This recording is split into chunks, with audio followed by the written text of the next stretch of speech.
ಇಡೀ ದೇಶವೇ ಕಾತರದಿಂದ ಕಾಯ್ತಾ ಇರತಕ್ಕಂಥ ರಾಮ ಮಂದಿರದ ಪ್ರಾಣ ಪ್ರತಿಷ್ಠಾಪನೆ ನಾಳೆ ನಡೆಯೋದಿದೆ. 500-600 ವರ್ಷಗಳ ಕಾಲ ಏನು ರಾಮ ಮಂದಿರವನ್ನು ಧ್ವಂಸ ಮಾಡಿದಂಥ ಬಾಬರ್ ಅದರ ಪುನಶ್ಚೇತನ ಆಗ್ತಾ ಇದೆ. ಯಾವ ರೀತಿ ಸೋಮನಾಥ ದೇವಾಲಯ ಗುಜರಾತಲ್ಲಿ ಸರ್ದಾರ್ ವಲ್ಲಭಾಯ್ ಪಟೇಲ್ ಅವರು ನಿರ್ಮಾಣ ಮಾಡಿದ್ರು, ಅದೇ ರೀತಿಯಾಗಿ ಇವತ್ತು ರಾಮ ಮಂದಿರ ಅಯೋಧ್ಯೆಯಲ್ಲಿ ಪ್ರಾಣ ಪ್ರತಿಷ್ಠಾಪನಾ ಪೂಜೆಯನ್ನು ನಡೀತಾ ಇದೆ. ಈಗಾಗಲೇ ದೇಶದ ಎಲ್ಲ ಜನ, ವಿಶೇಷವಾಗಿ ಕರ್ನಾಟಕದ ಮೂಲೆ ಮೂಲೆಗಳಲ್ಲೂ ಕೂಡ, ಎಲ್ಲ ಹಳ್ಳಿಗಳಲ್ಲೂ ಕೂಡ ರಾಮನ ಬಾವುಟಗಳನ್ನು ಆರಿಸಿದ್ದಾರೆ, ಹನುಮಾನ ಬಾವುಟಗಳನ್ನು ಆರಿಸಿದ್ದಾರೆ, ಫ್ಲೆಕ್ಸ್ ಹಾಕಿದ್ದಾರೆ. ಎಲ್ಲ ದೇವಸ್ಥಾನಗಳಲ್ಲಿ ಪೂಜೆ ನಡೀತಾ ಇದೆ. ಎಲ್ಲ ಮನೆ ಮನೆಗಳಲ್ಲಿ ಜ್ಯೋತಿಯನ್ನು ಬೆಳಗೋ ಮುಖಾಂತರ ಪೂಜಾ ಕಾರ್ಯಗಳನ್ನು ಮಾಡ್ತಾ ಇದ್ದಾರೆ. ಇದೊಂದು ಇತಿಹಾಸದ ಪುಟಗಳಲ್ಲಿ ಬರೆದಿಡುವಂಥ ದಿನ. ಇಂಥ ಸಂದರ್ಭದಲ್ಲಿ ಕೇಂದ್ರ ಸರ್ಕಾರ ಈ ಆಚರಣೆಗೆ ಸಾಕಾರವಾಗಿ ಲೀವನ್ನು ಘೋಷಣೆ ಮಾಡಿದ್ದಾರೆ. ಅರ್ಧ ದಿನದ ರಜಾವನ್ನು ಪ್ರತಿಷ್ಠಾಪನೆ ಸಂದರ್ಭದ ನೋಡುವಂಥದ್ದಕ್ಕೆ, ಅದನ್ನು ಆಚರಣೆ ಮಾಡುವಂಥದ್ದಕ್ಕೆ, ಈ ಸಂತೋಷದ ಕ್ಷಣಗಳನ್ನು ನೋಡುವಂಥದ್ದಕ್ಕೆ ಇಡೀ ದೇಶದಲ್ಲಿ ಇವತ್ತು ಕೇಂದ್ರ ಸರ್ಕಾರ ರಜಾವನ್ನು ಘೋಷಣೆ ಮಾಡಿದೆ. ನಾವು ಕೂಡ ಒಬ್ಬ ವಿರೋಧ ಪಕ್ಷದ ನಾಯಕನಾಗಿ ಕರ್ನಾಟಕ ಜನಗಳ ಭಾವನೆಗಳೇನಿದೆ, ನನಗೂ ಕೂಡ ಎಲ್ಲರೂ ಫೋನ್ ಮಾಡ್ತಾ ಇದ್ದಾರೆ.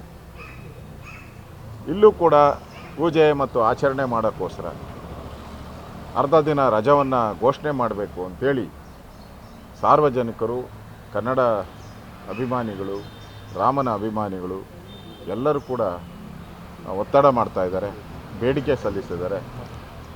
ಈ ದೃಷ್ಟಿಯಿಂದ ಕರ್ನಾಟಕ ಸರ್ಕಾರ ಮಾನ್ಯ ಸಿದ್ದರಾಮಯ್ಯನವರು ಅವರ ಪತ್ರಿಕಾ ಸ್ಟೇಟ್ಮೆಂಟನ್ನು ಕೊಡದೆ, ಯಾರೂ ನನಗೆ ಪತ್ರ ಕೊಟ್ಟಿಲ್ಲ, ಕೊಟ್ಟರೆ ನಾನು ಅದನ್ನು ಕನ್ಸಿಡರ್ ಮಾಡ್ತೀನಿ ಅಂತ ಹೇಳಿದ್ದಾರೆ.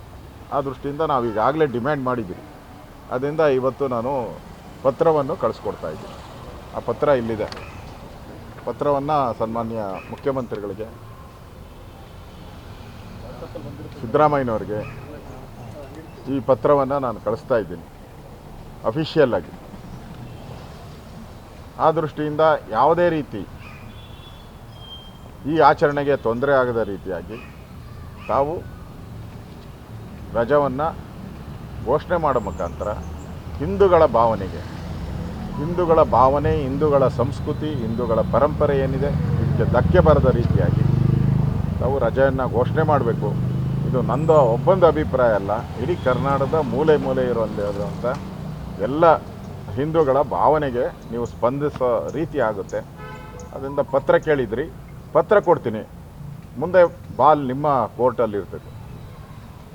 ಇತಿಹಾಸದ ಪುಟಗಳಲ್ಲಿ ನೀವು ಈ ದಿನದ ಸಂಭ್ರಮವನ್ನು ಆಚರಣೆ ಮಾಡೋಕ್ಕೆ ಅಡೆತಡೆ ಮಾಡಿದ್ರಿ ಅಂತ ಇತಿಹಾಸದ ಪುಟಗಳಲ್ಲಿ ಹೋಗೋದು ಬೇಡ. ಇದು ಹಿಂದೂಗಳ ಭಾವನೆ, ಇದಕ್ಕೆ ನೀವು ಕೂಡ ಸ್ಪಂದನೆ ಮಾಡಬೇಕು. ಕೂಡಲೇ ರಜಾವನ್ನು ಘೋಷಣೆ ಮಾಡಬೇಕು ಅಂತೇಳಿ ನಾನು ಆಗ್ರಹವನ್ನು ಮಾಡ್ತಾಯಿದ್ದೆ. ಅರ್ಧ ದಿನ ನೀವು ಕೇಳಿದ್ದಲ್ಲ ಸರ್? ಓಕೆ. ಜೊತೆಗೆ ಚಿಕ್ಕಮಗಳೂರು ಶಾಲೆಯಲ್ಲಿ ರಜೆ ಮಾಡಿದ್ರೆ ದಂಡ ಹಾಕ್ತೀವಿ ಅಂತ ಹೇಳಿ ಬಹುಶಃ ಇದೊಂದು ಘಟನೆ ಬೆಳಕಿಗೆ ಬಂದಿದೆ. ಹಿನ್ನೆಲೆಯಲ್ಲಿ ಈ ಥರ ಆಗಿದೆ ಗೊತ್ತಿಲ್ಲ. ಈ ಥರ ಭಾಳಷ್ಟು ಘಟನೆಗಳು ಬರ್ತಾ ಇದೆ. ಫ್ಲೆಕ್ಸ್ ಹಾಕೋದ್ರಿಂದ ಶಾಲೆಗಳಿಗೆ ಮಕ್ಕಳು ಅವತ್ತೇನಾನ ಲೀವ್ ಹಾಕಿದ್ರೆ ಶಿಕ್ಷೆ ಕೊಡ್ತೀರಿ, ಫೈನ್ ಹಾಕ್ತೀರಿ 1000 ರೂಪಾಯಿ, ಈ ಥರದ್ದೆಲ್ಲ ಕೊಡ್ತಾ ಇದ್ದಾರೆ. ಇದು ತಪ್ಪು. ಇದು ಮಾಡಬಾರ್ದು. ಅವರವರ ಭಾವನೆಗಳನ್ನು ವ್ಯಕ್ತ ಮಾಡೋಕ್ಕೆ ಅವಕಾಶ ಕೊಡಬೇಕು. ಈ ಥರದ ಅತಿರೇಕವಾದಂಥ ಪ್ರವೃತ್ತಿಯನ್ನು ಮಾಡ್ತಾ ಇದ್ದಾರೆ. ಇದನ್ನು ಯಾರೂ ಕೂಡ ಕ್ಷಮಿಸಲ್ಲ. ಇದನ್ನು ನಾವು ಕೂಡ ಪ್ರತಿಭಟನೆ ಮಾಡ್ತೀರಿ.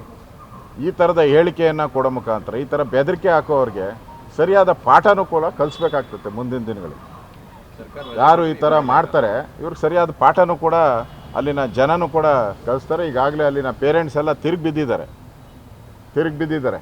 ಅದರಿಂದ ಇಂಥ ಕುಚೋದ್ಯ ಹೇಳಿಕೆಗಳನ್ನು ಮತ್ತು ಆದೇಶಗಳನ್ನು ಮಾಡೋರು ಎಚ್ಚರಿಕೆಯಿಂದ ಇರಬೇಕು. ಈ ರೀತಿ ಹಿಂದೂಗಳ ಭಾವನೆಗೆ ನೋವು ಮಾಡಿದ್ರೆ ಅದರ ಪ್ರತಿಫಲವನ್ನು ನೀವು ಉಣ್ಬೇಕಾಗ್ತದೆ.